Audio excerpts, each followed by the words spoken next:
Recording na siya ha. Huwag nang umano. Huwag nang gumawa ng kung ano-ano. Go lang. Okay, ano ba? So magko-code na tayo. Next meeting sa lab. So paano ba tayo magko-code? First of all, we need to have Visual Studio po, no? Pagka wala kayong Visual Studio Code or Visual Studio na violet, pwede rin naman yung Visual Studio na blue. Ito. Pero may setup pa dyan. Pag Visual Studio kasi, meron na dati dito, no? Konti lang yung setup niya. So, pag gagawa tayo ng project, open lang natin yung editor natin kung saan tayo gagawa ng project, no? So, typically, it is going to be Visual Studio.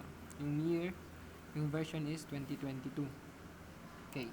So, in-open natin yan. Ganito yung magiging interface ninyo kapag gagawa kayo ng pagka-open ng Visual Studio, ganito yung interface. Dito, pwede nyo siyang i-search yung mga projects na nagawa nyo na. Sino ba yan? Umayos nga, class. Okay, mag-CR kayo, mag-CR na lang kayo, no? Ako ba yung magpapaano sa inyo? Umayos po, please. Okay, so dito, sa may input dito, dito nyo ilalagay or magsa-search kung nasaan yung projects na ginawa nyo. So currently, madami na akong projects na nagawa dito, no? Along with our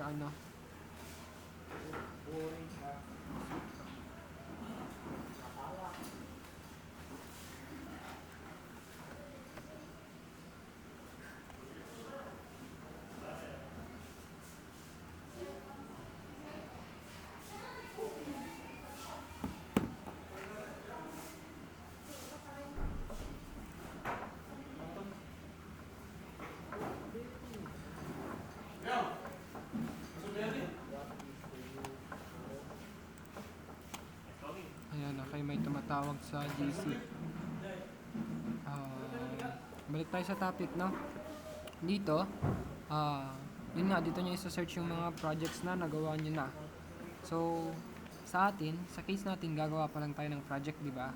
So, we are going to click this option, create a new project. So, pagka-click nyo yan, may magpapakita dito. Or kung walang magpapakita dito na console app, isa-search nyo lang siya dyan. So, console app. So, magkikita nyo lahat ng mga console app dyan. Pero, madaming choices. No, ang pipiliin nyo, it's going to be the C#. Yung C# console app. So, dito, ang piliin na lang natin is etong nandito. Yung console app lang, yung hindi siya .NET Framework. So, pagka-click ng console app, okay, ito yung may input siya. So, dito, ito nyo ilalagay yung pangalan ng project. So, ano ba yung ipapangalan natin lang sa project, no? Depende sa inyo kung ano yung gusto nyong ipangalan. Pero, mas maganda kung appropriate siya and related sa gagawin. So, ano ba yung gagawin natin ngayon? Ang gagawin natin ngayon is our first coding exercise, di ba? So, pwede natin sabihin coding exercise. Exercise. Tama ba? O, kanyan. Exercise. Coding exercise. And actually, yung naming pala niya is title casing, you know? Yung unahang letra is malaki. So, ganun siya. Next, pagkatapos niyan, okay na yan. Kahit ganyan na lang siya. Ang next na gagawin nyo is, i-next lang siya dito sa may baba. I-next nyo, and then, may framework kayong pagpipilian. Ngayon, ang pipiliin natin dito is going to be the 3.1. Pero, pwede din tong mga to, no? Pero 3.1 muna tayo. Or, kasi yung mga nasa lab, minsan may 3.1, minsan may 9. So, ang piliin na lang natin is 9 para medyo modern siya at hindi na kayo masyadong malito. So, sa 9, i-next lang natin, na-select na natin yung 9 version and then create. Creating na yung project. So,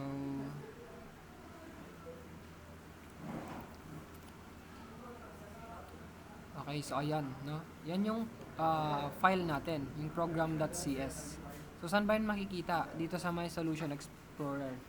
Pagka Explorer, no? Pagka clinic nyo dyan, makikita nyo yung files ng project natin, which is yung program.cs. Dito tayo magko-code ng ating gustong gawin, no? So sa first line, meron siyang information lang siya, no? Sa first line, ito, ang ginagawa natin dito is nagdi-display lang ng hello world sa my console. So, tignan muna natin yung output bago tayo i-dissect kung paano siya naging ganun. Kung paano natin na-achieve yung output na, wait lang, na ito. Okay? So, nag-end agad yung terminal. Bakit? Kasi after ng pag-display natin, wala na siyang ibang ginawa. So, after ng terminal or after ng commands, ng codes, in-exit na agad ni program yung terminal. So, ang kailangan natin gawin para maghintay si terminal or si console bago siya mag-close is to have this line of code, no? Wait lang, i-explain ko siya mamaya. Read key. Ayan, save. Okay, pagka-save nyo, makikita nyo dito, maghihintay yan, no? So, ano bang ibig sabihin yan, sir? Itong line of code na to corresponds to this output, hello world, no? Itong line of code na to is, eto siya, yung nagbi-blink. So, ang pinaka-idea dito is the console. No? Ano ba yung console dyan, sir? So, ano ba yung console dyan, sir? Actually, yung console is an object, no? A class. Ano siya? Class. Ngayon, etong class na to, or etong console na to is, eto siya. Etong isang block na to, eto, buo. So, ang sinabi natin kay program is, console, mag-write ka ng text mag-write ka ng text, which is eto yun, no? Eto yung i-write mo. Parang inuutusan natin si computer na mag-print, no? Mag-display ng text sa console. So, paano ba yung syntax po, no? So, dito, sabi natin console. So, console. Gusto kong gawin mo is, madami siyang methods or actions na pwedeng gawin. Pwedeng mag-write line, which is magdi-display. And also mag-read line, which is kukuha ng data galing sa terminal or galing sa console. So, ang pinaka-goal muna natin ngayon is to learn how to display outputs, no? So, paano ba natin yun ginagawa? Parang ganito lang din siya. So, console dot write line, and then sa loob ng write line na yan, sinasabi natin niya mag-write ka, pero ano yung gusto mong i-write? Dito sa may gitna, sa loob ng mga parentheses, ilalagay mo dito yung gusto mong isulat. For example, your section. So, section 2G, di ba? 1G, rather. So, 1G. Pag ginawa natin to, ang magiging output will be magpiprint yan ng 1G at saka hello world. So, if we try it and run, no? Sa unang line, nagprint tayo ng 1G, which is eto na siya. Sa pangalawang line, nagprint tayo ng hello world, and eto na siya. Sa panglimang line ng code, ang sabi natin, console, mag-read ka ng key, no? Sa may keyboard, no? Mag-read ka ng key. So, ibig sabihin yan, parang sinasabi natin sa console na hintayin mong mag-press ng key sa keyboard si user bago ka mag-close, no? So, dito, pag clinic ko dito, hindi yan mag-close. Pero pag nag-click ako nag-press ako ng key, mag-close yan. So, I'll press enter, and ayan, nag-close siya. Kasi hanggang dun lang yung ating program, no? So, ano ba yung pwede natin pang gawin, no? Bakit tayo nagdi-display ng text sa my console?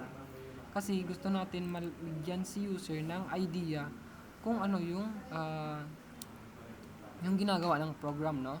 So, how about, paano sir pag gustong, gusto kong mag-display ng number, no?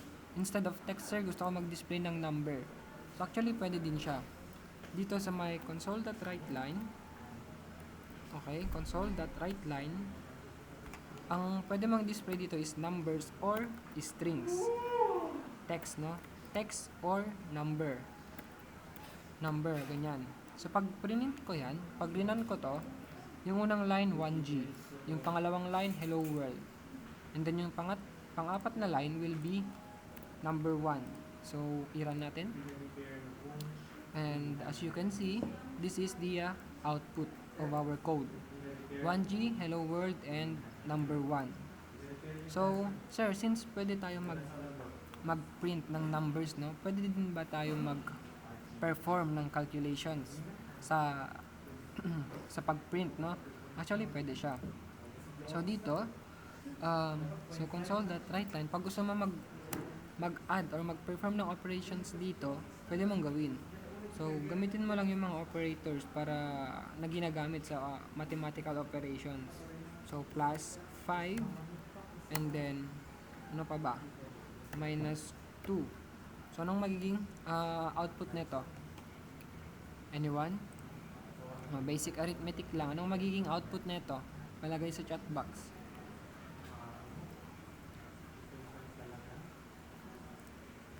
Palagay po sa chat box yung magiging output.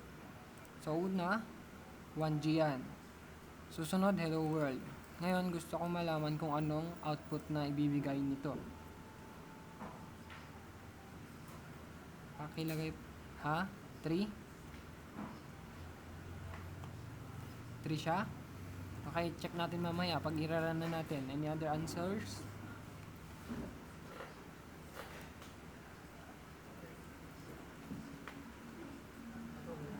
One plus 5 minus 2. Anong sagot yung makukuha nyo pagka print nyo yan? Yung operations na yan.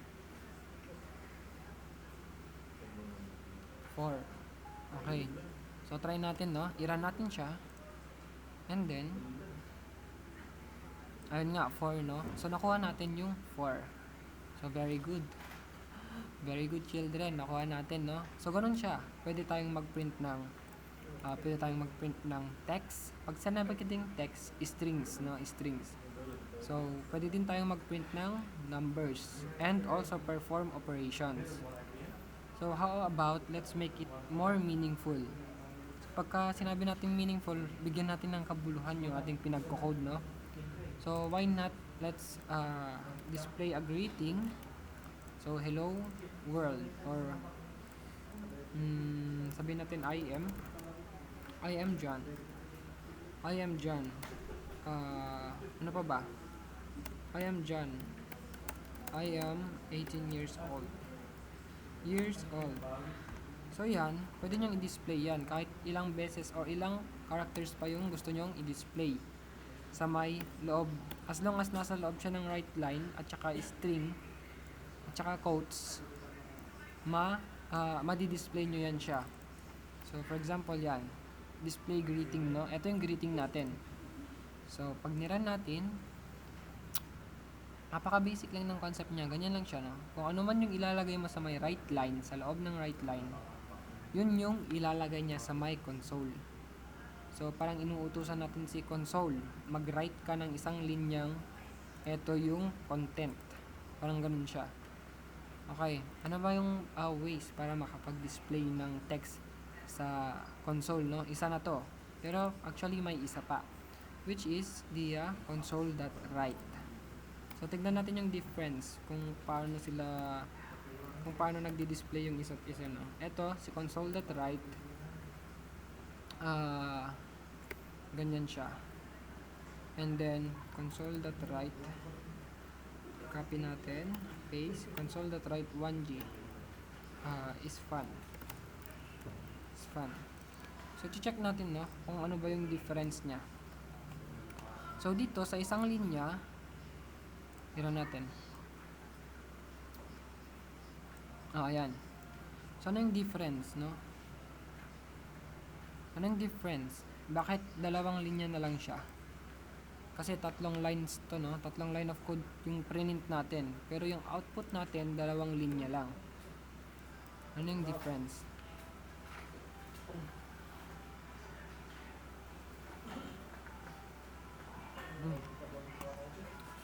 So, yung difference class is, tignan nyo maigi, yung console.write line, ibig sabihin yan, i-occupy niya yung isang buong linya.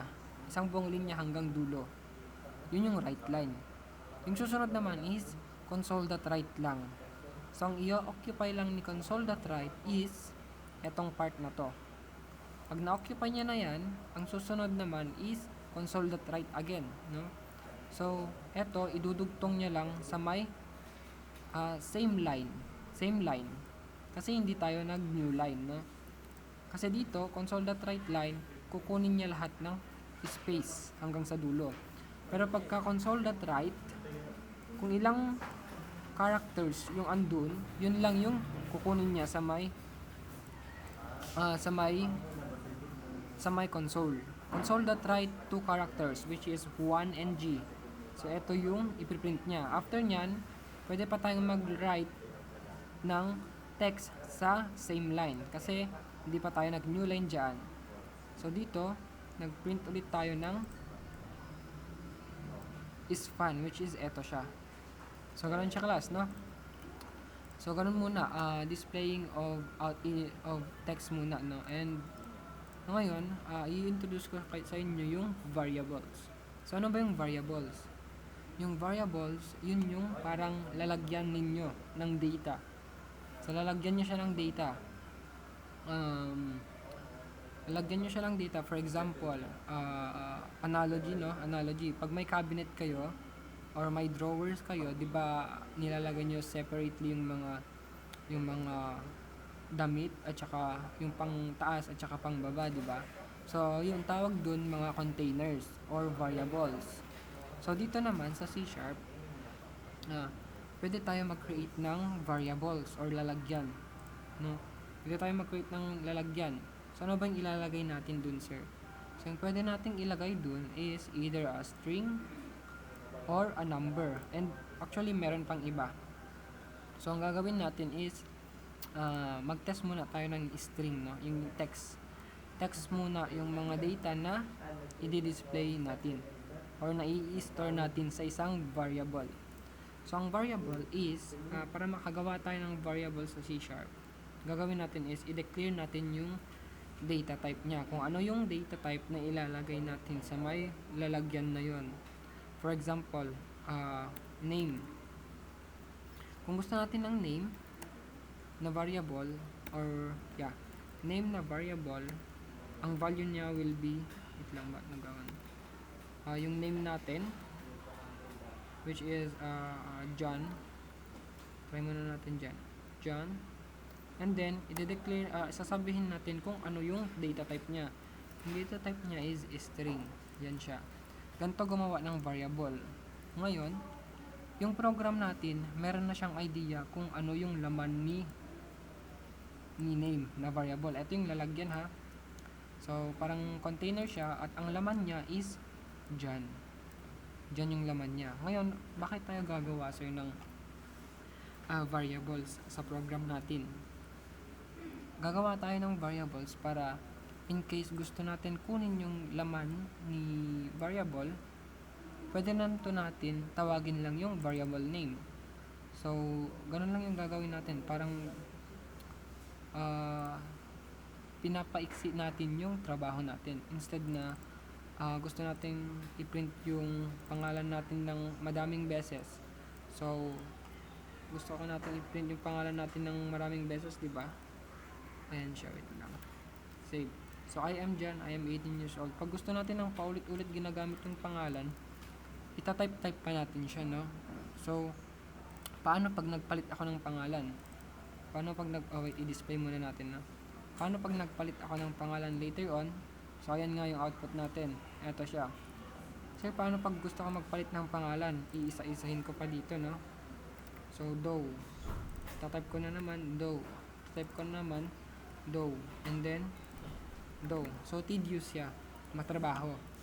So, i-run natin, mababago yung code. Magiging, I am Doe. No? So, matrabaho yung ganon. Kaya tayo gagamit ng variables para i-store natin yung value doon, and if gusto natin kunin yung value, tatawagin lang natin yung variable name. Ito. So, paano ba siya gagamitin, sir? Dito, hina-hardcode lang natin. Kinakode lang natin yung pangalan. So, one way to add this into our to add this variable into this string is to use the so-called interpolation po. So, interpolation, paano ba siya? Sa loob ng dalawang double quotes, no? Sa loob ng dalawang double quotes, wait lang. Tanggalin ko na lang tong iba. Di ba, magpiprint tayo, di ba? Console, that right line, magprint ka ng, instead na double quotes lang yung ilagay natin sa harap, lagyan natin ng $sign. Ang tawag dyan, interpolation. Ngayon, ipiprint ulit natin yung I am, instead na John, wait, palitan natin yan later, I am John, 18 years old. Instead na John, yung ilagay natin, kukunin natin yung variable na name. So, di-display natin yung name using curly braces. Ayan. So, anong mangyayari dyan, sir? Anong magdi-display? Ang magdi-display dyan is yung laman ng name, which is John. So, I am, papalitan niya to, i-replace niya ng neto. So, makikita nyo yung output, parang ganito na siya. I am John, 18 years old. Now, for instance, ginamit nyo yung pangalan ng madaming beses. Sa code ninyo, ginamit nyo ng madaming beses. No, ginamit nyo ng madaming beses and gusto nyong palitan yung pangalan. Kanina, yung way natin is to change them one by one. Ngayon, pwede na nating palitan ng isang beses lang. For example, though, ayan. Pinalitan na natin yung laman ng lalagyan na to. Ang pangalan ng lalagyan is name. So, dito, ginamit natin yung lalagyan na yan. And, ang output na natin is going to be ayun na, magre-reflect na yung mga changes natin kahit hindi natin iniisa-isa. So, hindi na siya matrabaho. Ganun yung isang use ng variables. Sir, gusto ko i-print lang yung name na variable. Pwede ba yun? So, actually, pwede naman siya. No? Kung gusto mo lang i-print yung name na yan, pwedeng console that right line name. Ayan, console that right line name. Gusto mong i-print yung name mo, i-run mo, click mo lang yung button dito, no? I-click mo lang yan and then mapiprint mo yung name mo. So, what if my first name at saka last name po? Gusto ko yung first name at saka last name. So, actually, instead na name yung ipangalan natin dyan, ang gawin natin sa lalagyan natin na to, gawin natin pangalan niya is first name. Yan. So, pagka first name yan, eto, hindi niya na mahanap yung name. Kasi wala na tayong lalagyan na name. Hindi na niya na mahanap. Tanggalin muna natin. Ngayon, meron na tayong first name. Gusto rin natin ng last name. So, paano tayo gumagawa ng lalagyan? So, una, dinidescribe natin kung ano yung magiging laman niya. So, ang magiging laman niya is string. And then, ang magiging pangalan ng lalagyan na to is going to be last name. And then, yung magiging laman niya is yung last name mo. No? Ayan. Meron na tayong first name at saka last name. Yung first name, ang laman niya is John Doe. Yung last name, ang laman niya is Doe pala. No? Yung first name, John lang pala. So, ngayon, mayroon na tayong dalawang lalagyan.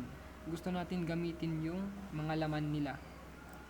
So, paano natin sila gagamitin, no? In a meaningful way. So, mag-greet tayo using these mga lalagyan, no? Variables. So, now, $sign and then double quotes. Dito ko ilalagay yung greetings ko. So, hello everyone. Hello everyone. I am, tapos ilalagay ko dito yung name. No? Ilalagay ko dito yung name. First name and then last name. Pero dito sa my last name, actually hindi siya magiging blue or pagka brown siya, hindi siya nagagamit. Ha? Hindi siya nagagamit pagka ganyan. So, dapat nasa loob siya ng curly brace para ma-extract ninyo yung laman ng variable na yon. So, pag niran natin to, ang magiging output niyan is, hello everyone, I am John, last name. So, bakit last name? Kasi nga, hindi natin in-extract yung variable. Dapat, ginaganito natin. Kina-curly brace natin, no? So, ayan. Curly brace. And then, stop the code and run it again. Pagka-run mo, ayun na, no? Nagpapakita na yung greetings natin. Hello everyone, I am John Doe. So, meron na tayong variables at saka nakakapag-display na tayo ng variables along with the strings. No? So, along with the strings. So, ano pa ba yung type ng variable, sir? No? Ito, string siya. Ngayon, gusto rin natin mag-store ng integer or numeric value. So, gagamitin natin is int na keyword. So, int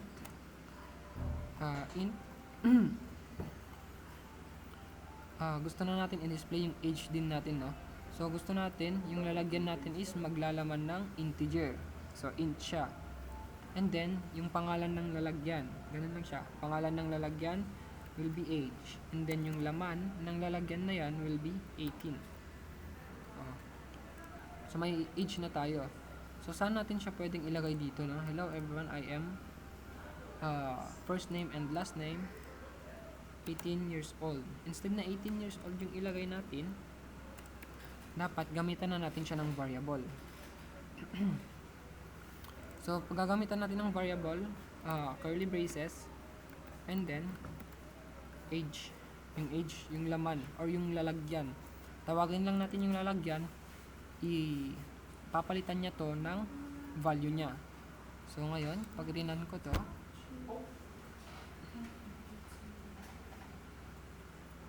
ganyan yung magiging output, no? So, pagka gusto mo nang ibahin yung i-greet mo, instead na pupunta ka pa sa my code mo, for example, madami ka ng lines of codes, tapos nasa baba na siya. Ayan. Pag nasa baba na siya, hindi mo na makita, pero gusto mo lang naman palitan yung age, dito ka na lang magpalit, no? So, naging 20. Nagiging 20 na rin yung i-display niya dito. So, ganun ka useful yung mga variables. Kasi kapag ka hard-coded yan, tapos nilagay mo dito 18 years old, di ba? Tapos, along the course of time, gusto mong palitan yung age. So, saan mo siya hahanapin? Mag-i-scroll ka pa and i-scan mo pa yung codes kung nasaan yung 18 na yan at papalitan mo ng 20. So, instead na ganun, gumamit tayo ng variables and use them in our codes para ma-simplify yung ating or maging efficient yung ating developer experience. Ayan. So, pag niran ko to, magiging 20 years old na si John Doe. So, ayan. Okay. So, meron na tayong na-display na variables, no? And also strings. Ano pa ba yung mga types, sir, no? So, pagka pupunta kayo sa W3 Schools, ito, yung website na to, W3 Schools, C#. So, wait lang. Actually, search muna natin siya para matuto kayo. Yan, dito. Pag sinearch nyo yung W3 Schools, punta lang kayo dito sa my website na to. Dito, madami kayong pwedeng matutunan. For example, sa my tutorials, pwede nyo hanapin dito yung C# or anything na gusto nyong aralin. So, sa C# dito tayo. Learn C#. And then, everything you need to learn or to master C# is here. So, ano yung ginawa natin? Output. Andito siya. C# output. So, yung output, ito nga siya, di ba? Ito, ginawa na natin to. Nag-write line tayo, kinuha natin yung console, and then nag-write line tayo ng text. And also yung variables. Sa variables, marami siyang data types. Yung diniscuss ko is string at saka int pa lang.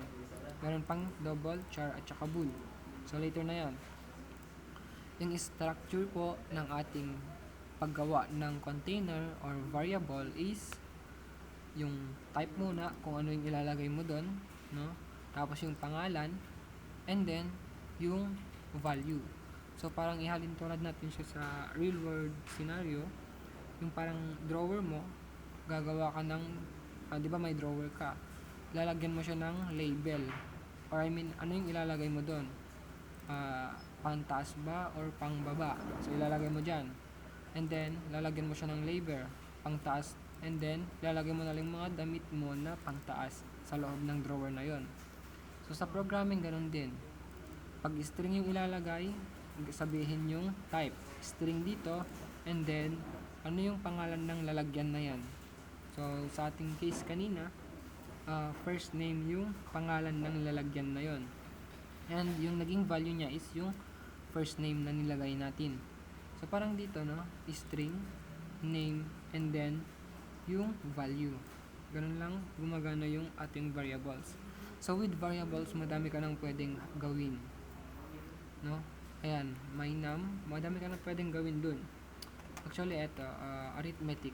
Mag-try tayo ng arithmetic. So, arithmetic naman para may trill, no? Ayan siya. Ngayon, i-clear ko na to. And, I'll clear this. And, eto, popper from the top na lang. Ayan, ang gusto ko, meron tayong int x equals 10. Tapos, si y 20. Tapos, si z 30. Ngayon, gusto kong i-store, no? I-store yung sum nila, or instead of storing, i-display muna, no? So paano tayo nagdi-display? Again, paulit-ulit lang, kunin natin yung console, then dot right line, ito right line,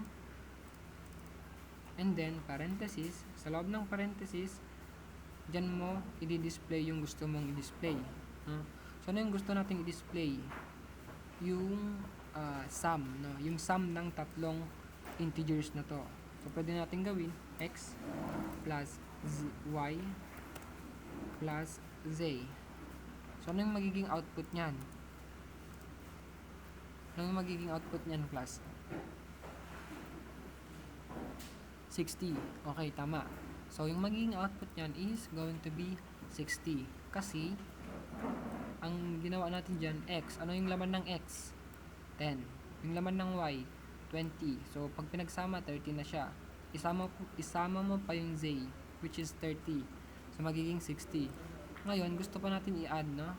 Plus x plus y plus z. O, ano nang magiging output niyan? So, tingin nyo ang magiging output.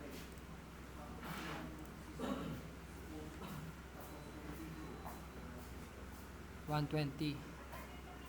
Ha? Tama. So, 120 yung magiging output nito. So, i-display natin yung output with 120. Ngayon, what if gawin ko siyang ayan, save. Anong magiging output nito?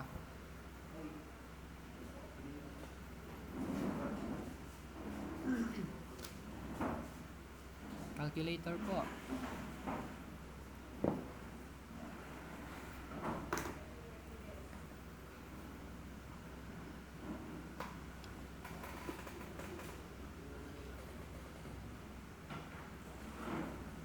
Ano, class? Yung output niya.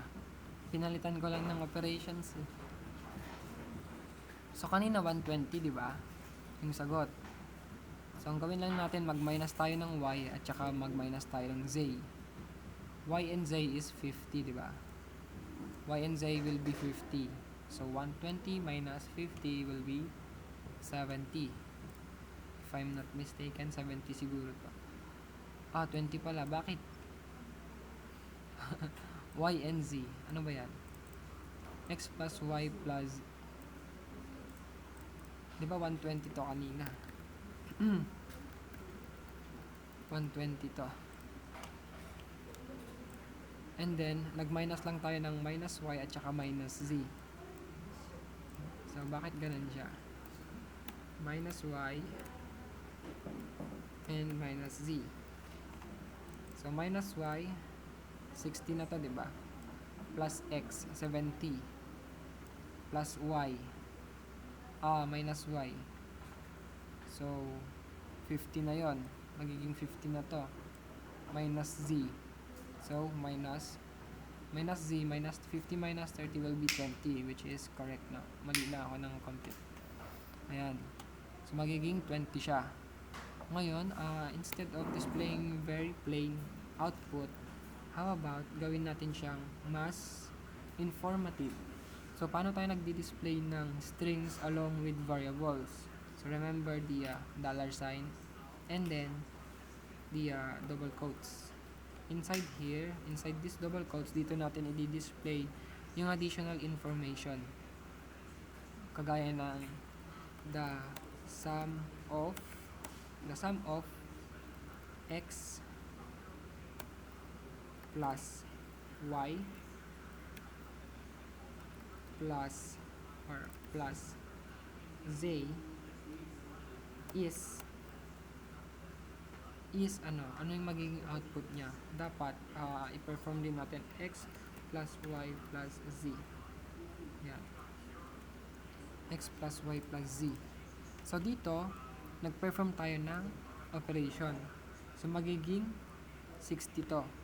So magiging 60 tong ibibigay nito, and dito i-display niya lang yung laman niya. So, magiging output natin is more informative output na siya. So, the sum of 10 plus 2 plus 30 is 60. So, medyo may kabuluhan na instead of 60 alone. Kasi hindi natin kanina alam kung anong meron sa 60, bakit naging 60, di ba? So, ngayon naman, how about gusto natin ng product, no? Gusto natin ng product. So, actually, gawin natin dalawa lang muna para hindi masyadong madami. Int x at saka y, and then tanggalin natin yung z dyan kasi wala na siya. And dito, wala na tayong z na lalagyan. X and y na lang yung lalagyan natin. So, pag pinag-plus yan, the sum of 10 plus 20 is 30. How about if gusto ko naman mag-display ng difference, no? Subtraction. So, ano yung gagamitin? Minus.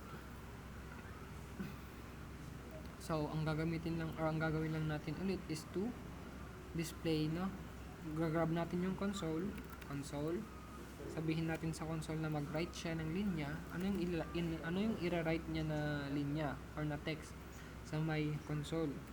Sabihin natin na yung ipiprint niya is going to be the diff of x and y will be is x minus y. So, ano sa tingin niyo magiging sagot dyan?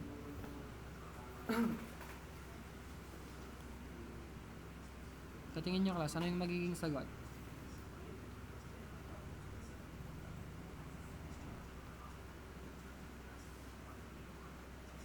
Ano nga?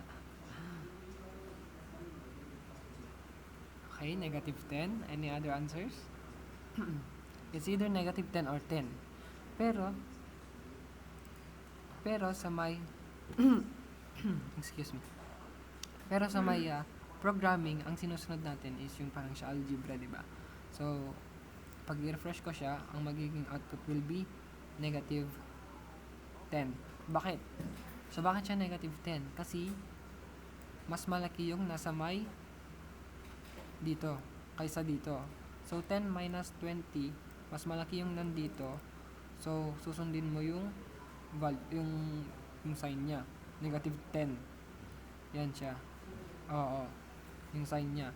Pero pagkabaliktad yan, magiging 10 yan. So, baliktarin natin. Y minus x will be y minus x. Save natin and then refresh. Magiging 10 yung sagot. So, ayan. The diff of 20 minus 10 is 10. Okay na siya. Ngayon, paano naman sir kapag actually balik natin doon para mas makita. Ayan. Paano naman pagka multiplication, sir? Ano yung gagawin? X ba? So, i-try natin yung X, no? So, again, repetition lang, console dot right line sa loob ng parenthesis sa loob ng parenthesis ilagay natin yung dollar sign and semicolon double quotes. Dito sabihin natin the product of x and y so and gawin natin end lahat para yung nasa may and y is the product of x and y is yung x at saka y. Ayan, tama ba class? Pag may red, mali siya, no? Pag may red tayong squiggly line, yan may mali yan. Yung multiplication natin sa may computers or sa programming, ang gagamitin nating operator will be the asterisk instead of x, no? So gamit tayo ng asterisk. Ayan, okay na yan. Wala na siyang error. Ngayon, yung magiging output natin will be ano yung sagot dito.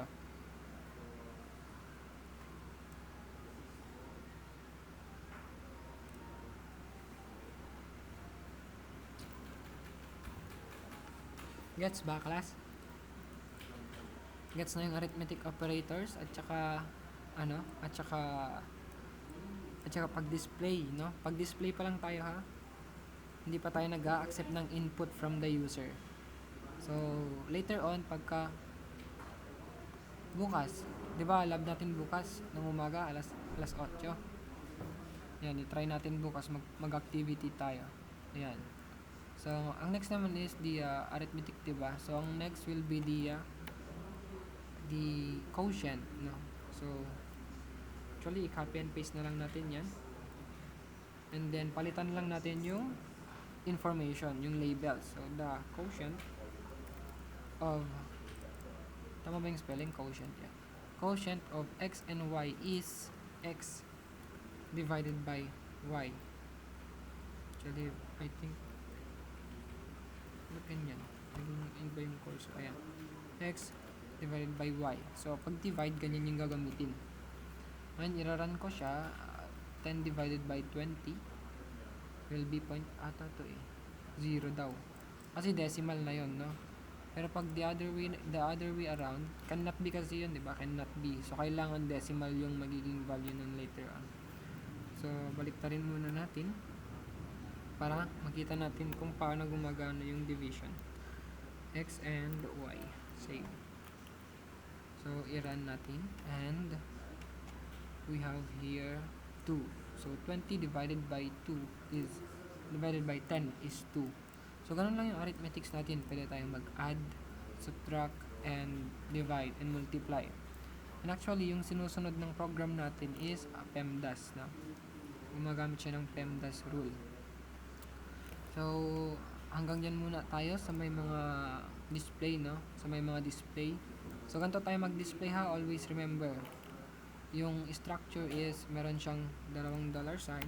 So, una, mag-console dot right line tayo. And then, sa loob ng linya na yan, or ng parenthesis, dyan natin ilalagay yung ating gustong i-print. So, either string or integer. Kapag ka-string, meron siyang double quotes. Yan. Pero pag integer, wala siyang double quotes. Number lang siya, 0, tapos 1 hanggang 9, no? Yan. So, di-display natin dito, pag gusto natin gumamit ng variable, lagyan lang natin ng dollar sign sa dollar sign sa unahan before ng double quotes. And dito, pwede na tayong maglagay ng variable sa loob ng string. So, the value of x is, lagyan nyo yung value ng x is x. Save. So, kunyan, i-run ko ulit, no? Sana siya. I-run ko ulit, ayan na, no? The value of x is yung laman ng x. So, 10. So, pag nakikita nyo dito, may mga spaces siya, di ba? So, ano ba yung mga yan, sir? Ba't hindi siya nag-i-space sa may sa my code. So actually, sa my C# na program, yung ating mga linya is nadi-discard, no? Hindi na siya binabasa ni code. So, kahit ilang enter pa yan, unlike sa Word, nag-enter siya, di ba? Dito, sa may C#, kahit ilang enter pa yan, hindi yan nagre-reflect dito sa my console, no? Yan. And also, dito, pwede tayong maglagay ng another thing na i-discard ng compiler, which are the comments. So, yung comments, para siyang note lang sa ating program. So, paano ba tayo gumamit ng comments, no? So, sa single line comment, ibig sabihin, sa single line lang, hindi to babasahin ng compiler. So, this is a comment and will be ignored. So, ini-ignore lang siya, si comment. So, pag niran natin to, hindi nyo yan makikita sa my code or sa my output. Ayan, so, hindi siya nakita dito. Bakit? Kasi nga, comment lang siya. So, yung comments is useful for describing your code para sa ibang developers. Kasi, hindi naman habang buhay ka na ikaw lang yung magko-code ng program, di ba? So, may mga papalit sa'yo. And yung mga papalit sa'yo, mas may inform sila kung may mga comments yung code mo. So, ang gawin natin dito, maglagay tayo ng information, no? Below are the numeric variables. And dito naman, sabihin natin na below are the outputs for different operations. Yan. And dito naman, this is an example. This is another example of using a variable in a string, no? In a text. So, ayan siya. Yung comments, hindi yan nababasa, yes? Ito yung tinatawag na single line comment.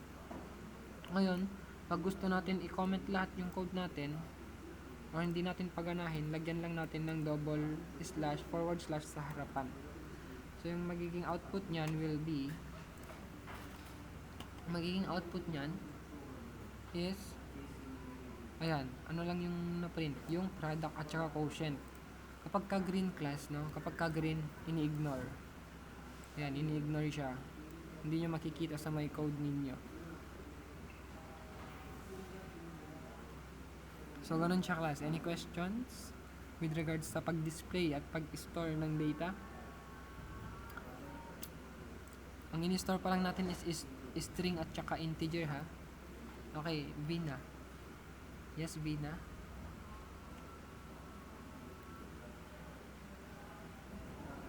Nag-raise ka ng hand, Vina. Ba't ang saya nyo? Masaya ba tong subject? Masaya tong subject na class? Mas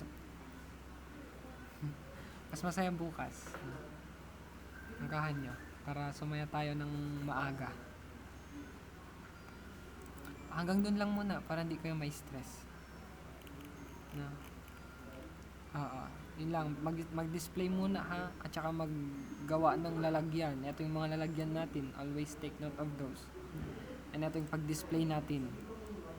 Okay? So, pwede nang mag-dismiss class.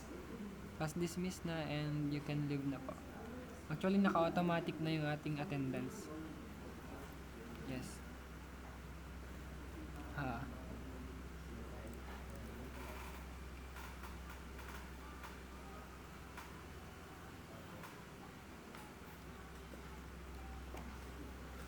Bye po.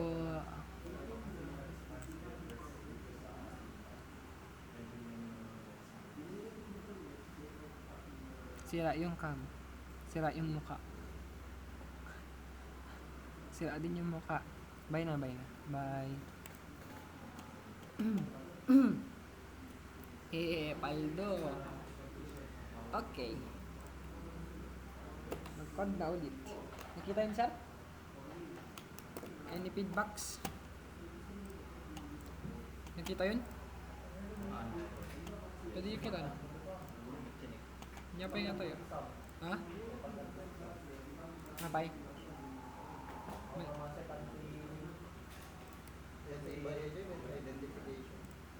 Lalaw.